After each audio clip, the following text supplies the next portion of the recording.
Namaste everyone. Today we will start the chapter 2 of political science, that is federalism. In the last chapter we have already discussed about the types of power sharing.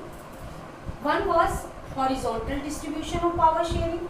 Second was vertical division of power sharing. Third was coalition government, and the fourth was community government. But in this chapter we will focus only on federalism, mean vertical division of power sharing. So let's begin with federalism. Students,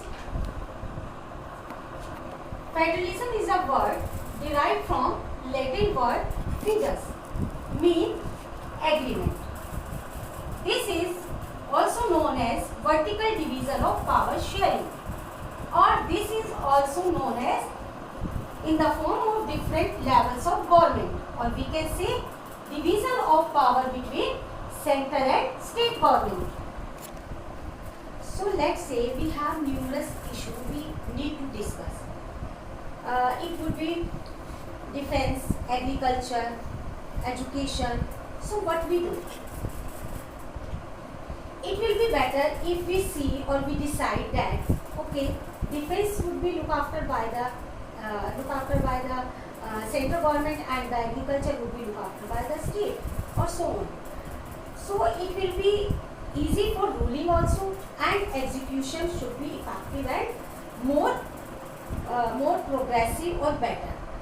So now we understand that in the federal form of government, the power of government is divided between center and their subunits. If we will see the opposite of federalism, so opposite of federalism is unitary form of government. Under unitary form of government, there is only one level of government, and there may be some constituent units or states, but they are absolutely subordinate of the central government. So the sole idea under the structure of federalism we saw in Belgium, where fully and gradually unitary form of government shifted in the federal structure, where equal representation given the both linguistic groups, and this type of federal system is fit in the large countries like India also. Whereas the opposite of federalism, unitary form of government, is fit for small region or small countries like Italy.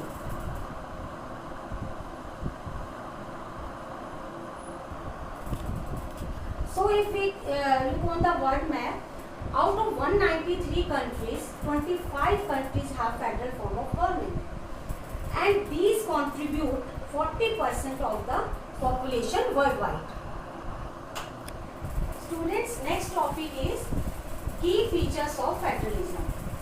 So we have already seen that in federalism, division of power between two or more levels of the government, and the second is each tier has its own jurisdiction in specific matters of legislation, taxation, and administration. Students, jurisdiction means the area under which someone has legal authority. And students, next is jurisdiction of each level or tiers of government are specified in the constitution. If we will talk about the India, there would be at the national level Supreme Court, and at the state level High Court. This type of division is mentioned in all the levels of the government. Now the next is fundamental provisions of the constitution cannot be changed unilaterally by one level of government. Unilateral means only one level of government. Mean central or state, both have to say yes, then the fundamental provision of the constitution can be changed.